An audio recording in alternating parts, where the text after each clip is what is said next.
Dear Judo family, following the conclusion of this long Olympic period, 1 year later than expected due to the COVID pandemic situation, we are now looking forward to the next Olympic cycle up until 2024.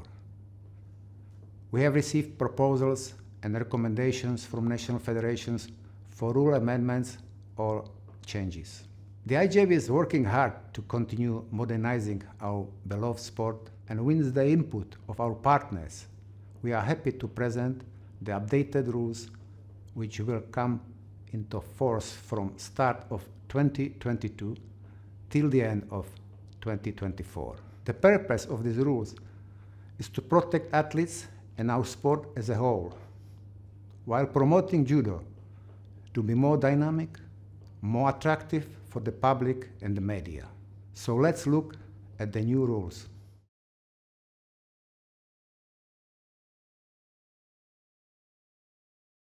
Let's have a look at the changes in the IJF qualification system. For the Olympic Games 2024, the IJF will apply the same qualification system as the Tokyo cycle to allocate 372 places. Now, 17 athletes per category will qualify via direct quota.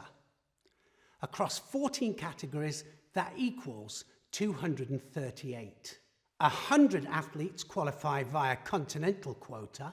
20 athletes qualify via universality places, formerly known as invitation places and wild cards. 14 athletes qualify via organizer or host nation quota, totaling 372. The Olympic qualification will begin on the 24th of June 2022 and it will finish on the 23rd of June 2024. For the World Championships for seniors, only athletes ranked from 1 to 100 on the Senior World Ranking List and athletes ranked from 1 to 16 on the Junior World Ranking List can take part. Equally ranked athletes can all participate. The IJF Head Sports Director will select and communicate a date when the Senior World Ranking List will be used for qualification and seeding for the World Championships for seniors. The new weigh-in times will be 1800 hours, 6 p.m. on the day before the competition. Organisers of World Championships for juniors and World Championships for cadets, cities and regions, could have additional wild cards for their local and regional athletes, not affecting national federation quotas. Now, the number of athletes proposed by the local organising committee must be agreed by the IJF Head Sport Director and be aligned appropriately with the World Ranking List points. For all participants of World Championships for juniors and World Championships for cadets, minimum technical requirements will be requested under the supervision of the IJF Academy.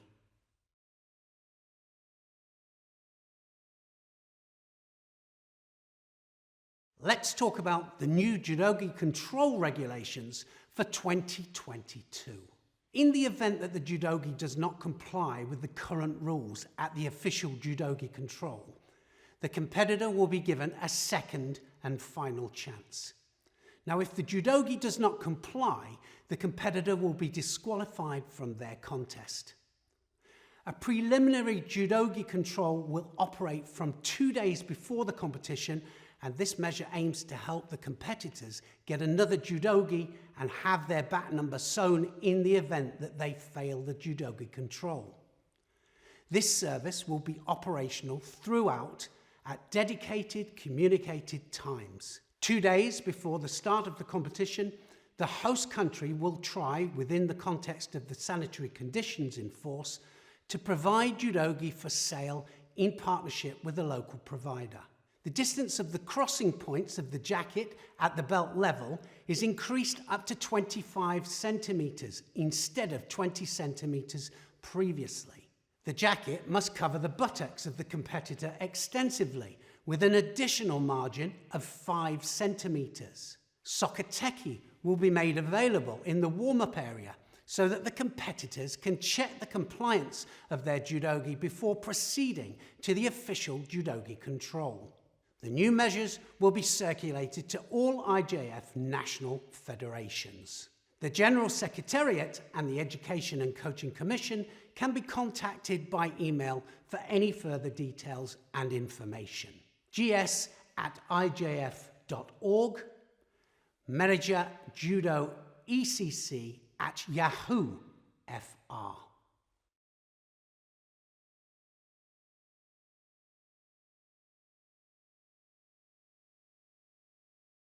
Decision 1. Scoring for actions that without stopping are a continuation of techniques. If there is a stop in the action, there is no score. In this example, it's a continuation of the same movement that gets the score. From a different angle, the Seoi drives and continues driving all the way through. Score. Once again, a continuous movement driving all the time off the back legs. Score. And again, driving off the back leg, no break in the movement, a good score with no break in the action. Here we see a clear stop in the action and then a second drive. No score. From a different angle, notice the stop, then the second action. No score. Clear stop in the action there with the Seoi and a second action, so no score given. There's the stop in the action, and there is the second drive. No score. Once again, two different actions and no score given. Notice how the first one stops and then starts again. No score. Once again, a good example of stopping the action and then driving off the ground. There's the first action, and then the second action to take her opponent over, so no score. Decision 2. Waza-ari criteria comprises landing on the whole side of the body at 90 degrees or more to the rear, or on one shoulder and upper back. A score will be given for a whole side of the body landing even when the elbow is out. Hip and shoulder position must be considered.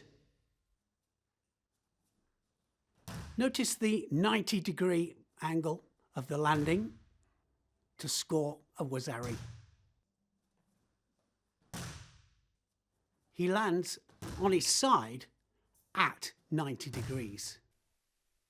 This is a great example of Tori driving, and at this stage here, 90 degrees is reached and Waza-ari scored.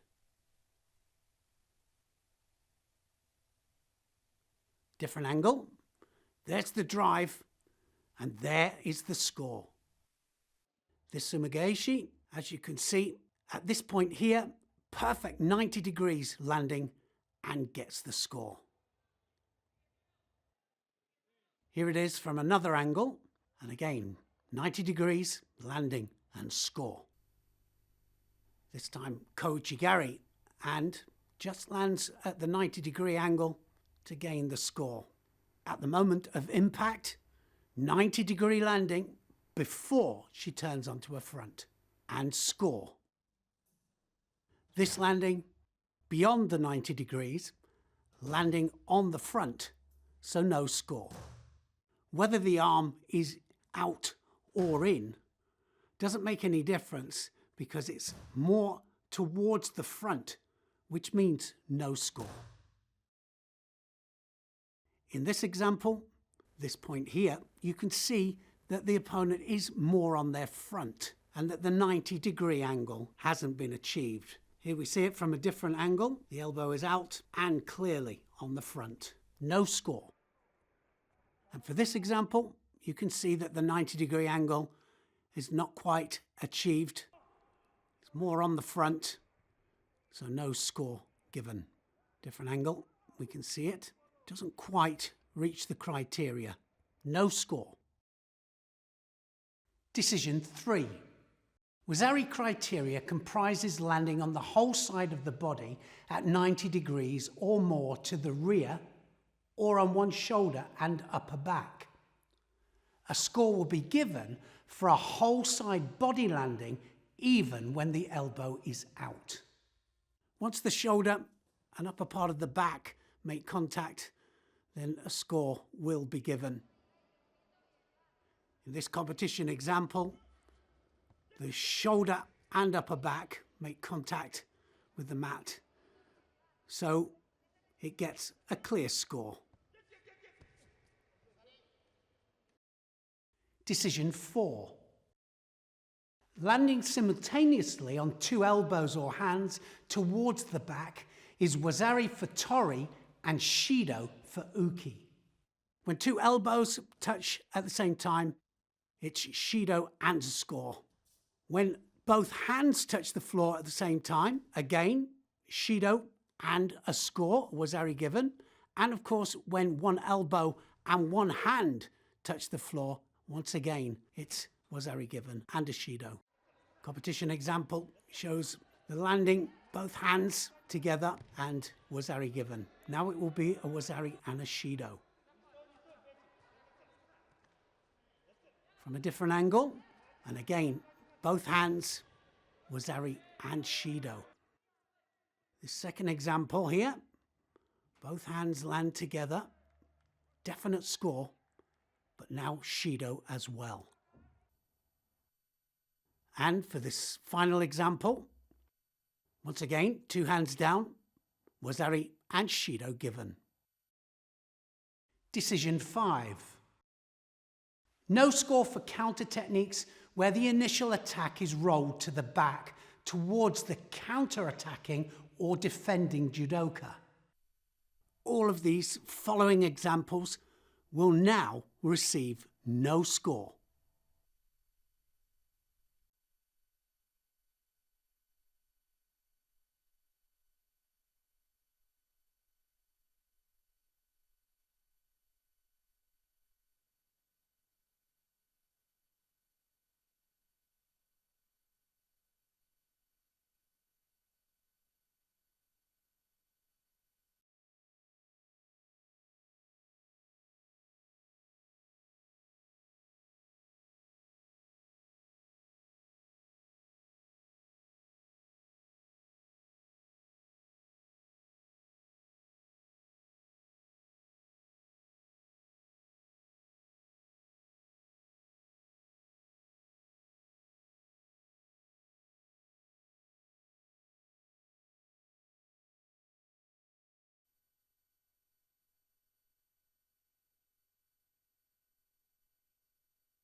Decision 6.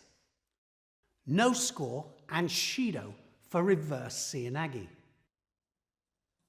All of these following examples will now receive no score and a Shido.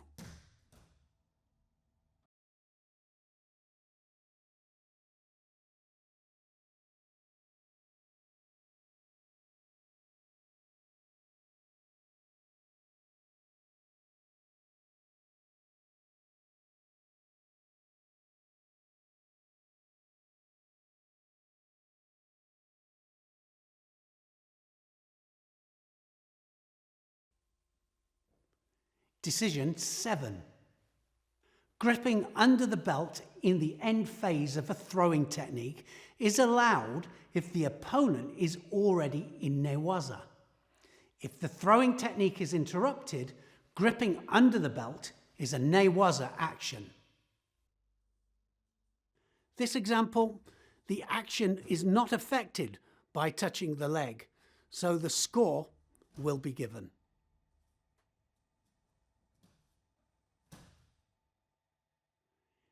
In this competition example, we can see that the action is continuous and that the hand only touches the leg in the end phase of the technique, so score will be given.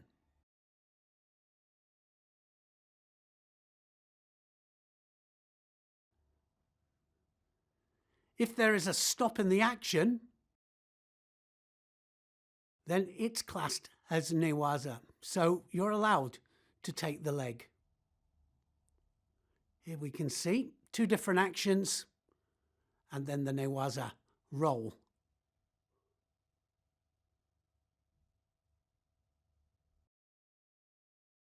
So in this competition example, we can see that there is a break in the action and so classed as newaza.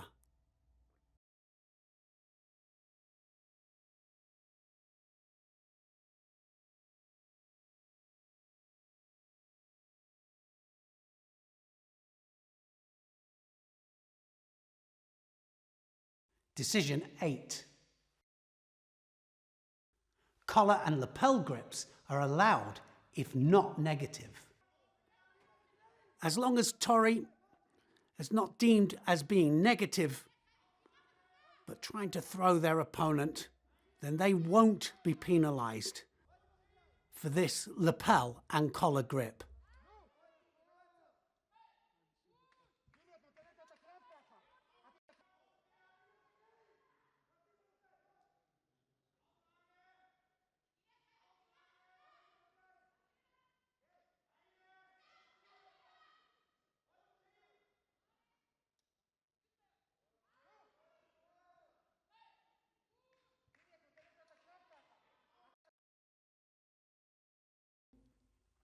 Decision 9. Belt grip,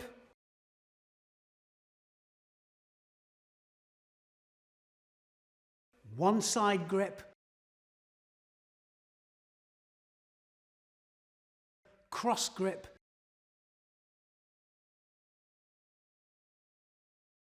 pistol grip,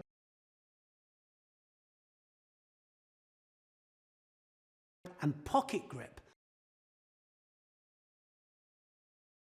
are not traditional grips. If taken, time will be allowed for the preparation of an attack. Decision 10. Breaking the grips and immediately taking grips is allowed. Breaking grips and not taking a grip immediately is Shido. In this example, Tori immediately breaks the grip, but then tries to take the grip, and that is allowed.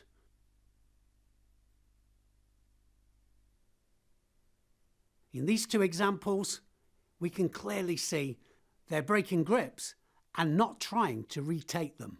Therefore, Shido will be given. Decision 11. Retying and arranging judogi and hair is allowed once per judoka per contest. Further occasions are penalised with Shido.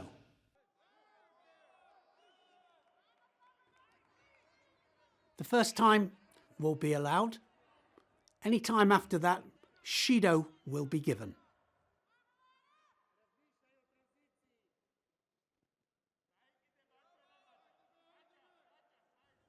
The first time will be allowed. Any time after that, Shido will be given.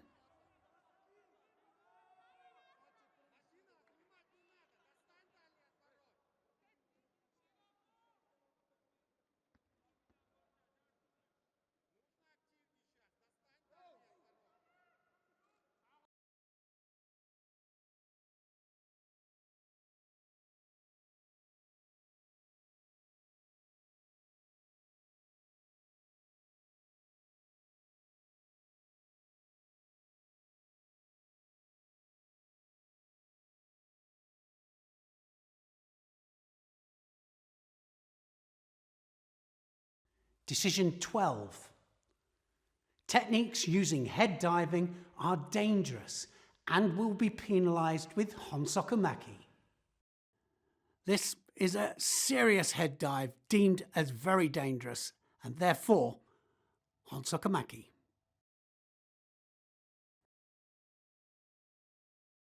Once again, Tori throwing himself onto his head, therefore Hansokamaki.